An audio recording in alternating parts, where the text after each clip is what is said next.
तुम्ही पण नेहमी श्रीखंड बनवताना दही कापडामध्ये बांधून ठेवता का?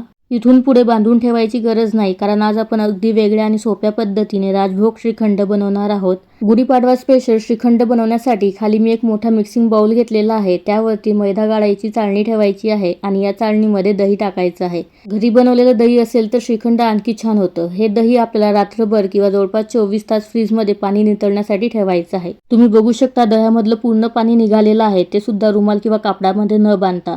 आणि यामुळे रुमाल किंवा कापड धुण्याचं टेन्शन सुद्धा जातं. नंतर एखाद्या चमच्याच्या मदतीने हा चक्का आपल्याला चमच्याने दाबून छान गाळून घ्यायचा आहे. मिक्सरच्या छोट्या भांड्यामध्ये 1 वाटी साखर आणि थोडीशी हिरवी वेलची टाकून याची पावडर बनवून घ्यायची आहे.